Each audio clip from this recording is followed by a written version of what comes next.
May anak ka po? Wala, no? Kamag-anak? Kamag-anak marami pero hindi tumutulong sa inyo. So, saan ang mga kamag-anak nyo sa lugar nyo? Binenta na yung bahay namin doon sa Baguio. Wala na kami bahay doon. Ah, wala na kayong bahay. So, dito na lang kayo nag-i-stay. Patay na yung mga magulang ko. Patay na. Ay, si tatay, may sakit ba yan si tatay? Anong sakit ni tatay? Sa baga. Kabaga? Pero, nagagamot siya. Nagagamot rin. Eh, paano yan? Dito kayo natutulog. Paano maano yan? May maintenance yan si tatay. Ako ang Ikaw ang bumubuhay. Ako Ay, kumukuha. kumukuha. So, yung anak nyong isa dito, yung paano, saan yun napunta? Diyan, sa mga kalaro niya. Kalaro niya. Kasi yung kanyang anak guys, maliit pa. Parang mga, ilang taon na yung anak nyo?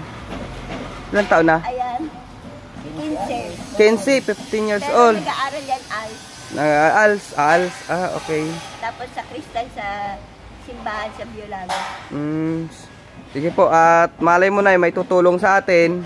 At maano, ibibigay ko rin sa inyo halimbawa magpadala sa akin kung ano man ibibigay ko sa inyo ano. O, taga Bicol kaya, Bohol. Pangalan niyo pa ano nay pa ulit? Mia.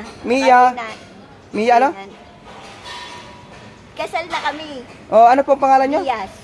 Full name. Maria Regina Gomez. Diaz. Maria Regina Gomez. Okay po. Sige po, nay. Malay mo, nay, ha? Huwag kayong mag-alala. Huwag mawala ng pag-asa. Siya, Renante. Okay. Renante ano po? Diaz. Renante Diaz. Ayan po. Sa mga kamag-anak dyan ni tatay at ni nanay, baka po matulungan nyo po kahit papano. Dito po kasi sa may. Ayan nga yung mga body ko. Kahit papano dito kami nakatambay. Sige po, nay, ha? Sige po.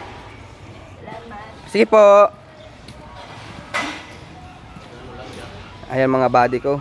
At papaano minsan pag nagsahod kami inaambag-ambagan namin kahit papaano.